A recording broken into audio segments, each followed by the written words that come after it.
Hello everyone, गेजन success point में आपका स्वागत है। और आज हम 11th बिजनेस स्टडी का चैप्टर 18 कर रही हैं। चैप्टर का नाम है social responsibility of business and business ethics. तो इसमें हम सोशल रिस्पॉन्सिबिलिटी की बात कर रही हैं। सोशल रिस्पॉन्सिबिलिटी किसके प्रति होनी चाहिए? बिजनेस के प्रति होनी चाहिए। और क्या बिजनेस एथिक्स होने चाहिए, इन सब के बारे में हम डिटेल से स्टडी करेंगे। तो देखो, no business unit can live without completing its social responsibility. ये कहते हैं कि अगर आपने अपने सामाजिक उद्देश्य पूरे किए बिना कोई व्यवसाय स्थापित कर लिया तो वो व्यवसाय इकाई जीवित नहीं रह सकती। क्योंकि आज का टाइम ऐसा है जिसमें अगर एक व्यवसाय को जीवित रहना है, लॉन्ग टर्म तक अगर प्रॉफिट अर्न करना है, तो उस व्यवसाय को कुछ सोशल रिस्पॉन्सिबिलिटी होती है। उन समाज के प्रति जो उत्तरदायित्व होते हैं उनको पूरा करना जरूरी होता है। तो लर्निंग ऑब्जेक्टिव के अंदर देखते हैं आज के टॉपिक में हम क्या क्या स्टडी करेंगे। तो इसमें हम स्टडी करेंगे सोशल रिस्पॉन्सिबिलिटी की क्या कॉन्सेप्ट है, और सामाजिक उत्तरदायित्व के इसके पक्ष में तर्क और इसके विपक्ष में भी तर्क के बारे में हम स्टडी करेंगे। तो आज फर्स्ट लेक्चर के अंदर हम इसके पक्ष विपक्ष में तर्क और सामाजिक उत्तरदायित्व होता क्या है इसके बारे में पढ़ेंगे। तो पहला टॉपिक हमारा है कॉन्सेप्ट ऑफ सोशल रिस्पॉन्सिबिलिटी, यानी कि सामाजिक उत्तरदायित्व की अवधारणा क्या है। देखो, आज किसी भी व्यवसाय के मूल्यांकन का पैमाना वो नहीं रहा जो आज से 50-60 या 80-90 साल पहले हुआ करता था। क्योंकि उस समय उसी व्यावसायिक संस्था को ज़्यादा अच्छा माना जाता था जो केवल अपने स्वामी के लिए ज़्यादा से ज़्यादा प्रॉफिट अर्न करती थी। लेकिन आजकल की जो परिस्थिति है वो बिल्कुल बदल गई है, और आज व्यवसाय का उत्तरदायित्व केवल अपने स्वामी तक स्थित नहीं रह गया है, बल्कि उसने एक विस्तृत रूप धारण कर लिया है। व्यवसाय को अपने स्वामी के हितों की रक्षा करने के साथ साथ उसको कई और पक्ष होते हैं, उनकी रक्षा भी करनी पड़ती है। और पक्ष कौन कौन से होते हैं? जैसे कर्मचारी, उपभोक्ता, पूर्तिकर्ता, प्रतियोगी, सरकार, समुदाय और विश्व, इनको भी इसके अंदर इंक्लूड किया जाता है। आज केवल वही व्यवसाय ज्यादा अच्छा माना जाता है जो अपने स्वामी के हितों के साथ साथ जो इन अदर जो पक्ष होते हैं या अदर पार्टीज होती है, इनके हित को भी ध्यान में रखता है। तो व्यवसाय की अपने स्वामी सहित इन सभी पक्षों को संतुष्ट करने की जिम्मेवारी होती है, या इनको भी ध्यान में रखने की जिम्मेवारी होती है। और इन अदर पक्षों को ध्यान में रखना और इनके प्रति जो जो रिस्पॉन्सिबिलिटी है उनको पूरा करना, उसे ही सामाजिक उत्तरदायित्व कहते हैं। तो एक लाइन में हम कह सकते हैं कि किसी भी व्यवसाय का अपने स्वामी के अलावा अदर पार्टीज जैसे कर्मचारी, उपभोक्ता, सरकार, प्रतियोगी, इनके प्रति उत्तरदायित्वों को पूरा करना ही सामाजिक उत्तरदायित्व कहलाता है। अब आता है सामाजिक उत्तरदायित्व की परिभाषा क्या है। अंतर्राष्ट्रीय सेमिनार नई दिल्ली 1955 के अनुसार दी गई है कि व्यवसाय के सामाजिक उत्तरदायित्व का अर्थ है ग्राहकों, कर्मचारियों, अंशधारियों और समाज के प्रति उत्तरदायित्व से है, यानी कि इनके प्रति अपनी जो जिम्मेवारी है उसको टाइम पर निभाना ही सामाजिक उत्तरदायित्व है। अब आता है सामाजिक उत्तरदायित्व के पक्ष में तर्क। ये बहुत ही इंपॉर्टेंट क्वेश्चन है।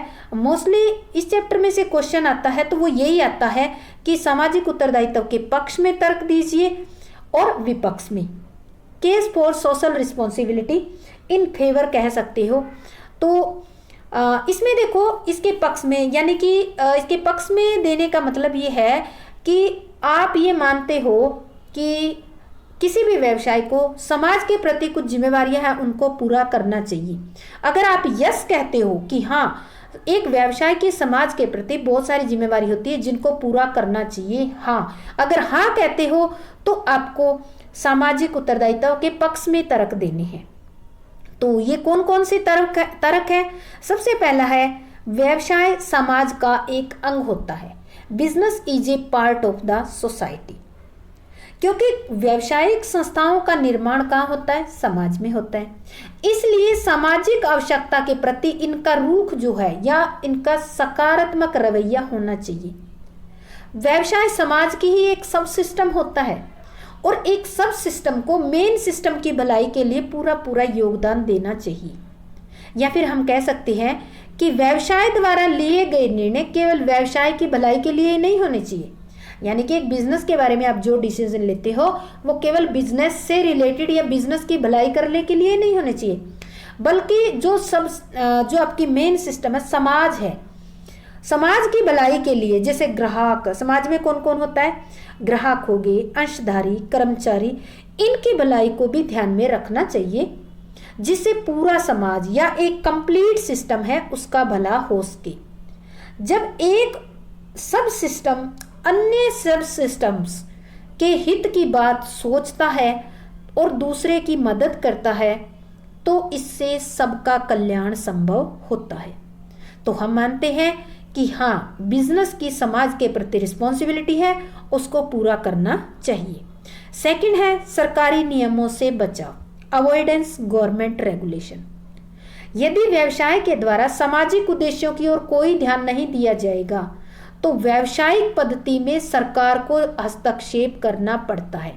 मान लेते हैं कि समाज के प्रति आपके बहुत सारे जो है जिम्मेवारी है, जैसे कि आप कोई धुआं वगैरह फैलाते हो, आपकी फैक्ट्री से धुआं निकलता है और पोल्यूशन होता है। अगर आप केवल अपने फायदे का देखते हो कि हाँ ये चिमनी मैंने नीचे लगा ली, से मेरा कॉस्ट कम पड़ी है, मुझे मेरा प्रोडक्शन ज़्यादा होगा तो मुझे फ़ायदा होगा, पर ठीक है आपके बिजनेस को तो फ़ायदा हो रहा है, पर नुकसान किसको हो रहा है, समाज को हो रहा है। क्या समाज को नुकसान करके आप प्रॉफिट कर सकते हो? नहीं, क्योंकि समाज का कोई व्यक्ति जाके आपके खिलाफ कंप्लेन कर देगा। कंप्लेन करने के बाद सरकार क्या करेगी, रूल रेगुलेशन के अंडर आके आपकी जो फैक्ट्री है उसको सील कर देगी। तो नियम ये बनता है कि अगर आप समाज का हिस्सा हो तो सरकार ने जो नियम बना रखे हैं उनको फॉलो करना चाहिए। अगर सरकार के बनाए हुए नियमों को फॉलो करोगे और पोल्यूशन नहीं फैलाओगे तो इससे सरकार आपके कार्य में हस्तक्षेप नहीं करेगी। इसका व्यवसाय की प्रगति पर अगर सरकार हस्तक्षेप करती है, रूल रेगुलेशन आपके द्वारा प्रयोग न करने के कारण, तो इससे आपके व्यवसाय पर विपरीत प्रभाव पड़ेगा। व्यवसाय को अधिक सरकारी हस्तक्षेप से बचने के लिए समाज हित के जो कार्य हैं उनको प्राथमिकता देनी चाहिए। फोर्थ है दीर्घकाल में व्यवसाय का हित, long term self interest of business. व्यवसाय द्वारा आज निष्पादित किए गए सामाजिक दायित्व भविष्य में संस्था की सफलता को निश्चित करती है। अगर आप वर्तमान में सामाजिक उद्देश्यों को पूरा करते हो तो इसका रिजल्ट आपको भविष्य में देखने को मिलेगा। ये संभव है कि शुरू के वर्षों में सामाजिक दायित्व पूरा करने के लिए आपको ज्यादा कॉस्ट सहनी पड़े, लेकिन इस संस्था का भविष्य सुरक्षित हो जाएगा। तो ये थे हमारे 4 जो है एक बिजनेस को सोशल रिस्पॉन्सिबिलिटी पूरी करनी चाहिए उसके फेवर में तर्क थे। यानी कि हाँ, एक समाज को व्यवसाय के प्रति कुछ उत्तरदायित्व होते हैं, उनको निभाने चाहिए। सेकंड, कुछ इस टाइप के व्यक्ति भी होते हैं, वो ये कहते हैं कि समाज के व्यवसाय के प्रति कोई उत्तरदायित्व नहीं है और उनको निभाने की कोई ज़रूरत नहीं है। तो अगर आप कहते हो कि नहीं, व्यवसाय के समाज के प्रति कोई उत्तरदायित्व नहीं है, अगर नहीं वर्ड यूज़ करते हो तो आपको सामाजिक उत्तरदायित्व के विरोध में तर्क देने हैं। अगर आप कहते हो कि व्यवसाय के समाज के प्रति कोई उत्तरदायित्व ही नहीं है तो इसके यानी कि इसके विरोध में तर्क दोगे कि नहीं है तो क्यों नहीं है, उसके लिए कारण दोगे। जैसे प्रबंध के सामाजिक उत्तरदायित्व के विरोधियों का कहना है कि व्यवसाय एक आर्थिक संस्था है और धन अथवा लाभ ही एक व्यावसायिक संस्था की सफलता का मापदंड होता है। अब ये कहते हैं कि प्रॉफिट अर्न करना ही एक संस्था का सफलता का मापदंड होता है। अब प्रबंधक व्यवसाय के स्वामी का कर्मचारी होता है और कर्मचारी का दायित्व केवल अपने स्वामी के प्रति ही होता है।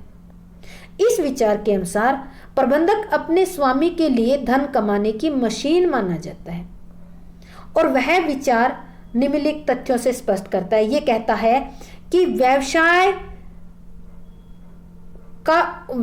उद्देश्य के विरुद्ध है, contrary to the objective of business. यानी कि जो रिस्पॉन्सिबिलिटी आप बता रहे हो वो रिस्पॉन्सिबिलिटी व्यवसाय के उद्देश्य के विरुद्ध है। तो वो सामाजिक रिस्पॉन्सिबिलिटी कैसे विरुद्ध है, ये रीजन दे रही है। कहते हैं कि जिस प्रकार खेल के मैदान में खिलाड़ियों का एकमात्र उद्देश्य खेल में विजय ही प्राप्त करना होता है, ठीक उसी प्रकार व्यवसाय का उद्देश्य अपने संसाधनों का प्रयोग करके ज्यादा से ज्यादा लाभ कमाना होता है। दूसरी ओर समाज तथा व्यावसायिक क्षेत्र में एक प्रबंधक की पहचान भी अधिकतम लाभ अर्जित करने पर हो सकती है। ये कहते हैं कि लाभ कमाना ही उद्देश्य होना चाहिए। अगर आप ज्यादा लाभ कमाते हो तो समाज में आपकी वैसे ही पहचान बन जाएगी। केवल सेवा करके पहचान बनाना ये जरूरी नहीं है कि वैसे ही पहचान बन जाएगी। दूसरा है कार्य प्रणाली में कुशलता, एफिशिएंसी इन द सिस्टम। स्वयं के हित, सेल्फ इंटरेस्ट के अतिरिक्त कोई ऐसी शक्ति नहीं है जो लोगों से काम करवा सके। यदि व्यवसाय के स्वामी स्वयं के हित का विचार छोड़कर सामाजिक दायित्व, सोशल रिस्पॉन्सिबिलिटी पूरी करने की बात के बारे में ही सोचने लग जाए तो पूरी कार्य प्रणाली जो है अकुशल हो जाएगी। जब उन्हें इस बात का ज्ञान होगा कि पूरा लाभ उन्हें नहीं मिलेगा तो वो व्यवसाय में उनकी रुचि ऑटोमेटिक ही कम हो जाएगी, क्योंकि उनका लाभ कहाँ जा रहा है, समाज की सेवा करने में जा रहा है, सोशल रिस्पॉन्सिबिलिटी पूरी करने में जा रहे हैं। तो ये कहते हैं कि अगर आपका इंटरेस्ट ही नहीं होगा, आपको प्रॉफिट ही कम मिलेगा तो रुचि कम हो जाएगी। तो ये कहते हैं कि अतः प्रबंधकों को केवल अपने स्वामी यानी कि अंशधारियों के हित में ही कार्य करना चाहिए, बाकी वे स्वयं निर्धारित करेंगे कि उनको संपत्तियों का प्रयोग कैसे करना है। यानी कि अंशधारी बाद में सोचेंगे कि हाँ, संपत्तियों का प्रयोग किस तरह से करना है। तीसरा है व्यावसायिक मूल्यों का प्रभाव, इफेक्ट ऑफ बिजनेस वैल्यू। व्यवसाय का सामाजिक दायित्व नहीं होना चाहिए, वरना व्यावसायिक मूल्य सामाजिक मूल्यों पर प्रभुत्व स्थापित हो जाएगा। व्यावसायिक मूल्यों का सामाजिक मूल्यों पर प्रभुत्व स्थापित हो जाएगा, जो कि एक सुखद स्थिति नहीं होगी। इसका अभिप्राय है कि अब व्यवसाय जो है सामाजिक दायित्व के प्रति जागरूक है तो प्रारंभिक वर्षों में लोग उससे इतने प्रभावित हो जाएंगे कि भविष्य में व्यवसाय जो है समाज पे अपनी प्रभुत्व की स्थिति जमा लेगा और उस समय वह समाज की अवहेलना करके अनुचित लाभ कमाने का प्रयत्न करने लग जाएगा। तो देखो, इनका कहने का मतलब है कि अगर आप सोशल रिस्पॉन्सिबिलिटी पूरी करते जाओगे, समाज की सेवा करते जाओगे, तो व्यवसाय का एक दिन ऐसा आएगा कि समाज पर प्रभुत्व हो जाएगा और उस टाइम व्यवसाय जो है समाज की भलाई के अलावा समाज का शोषण करना भी शुरू कर सकता है।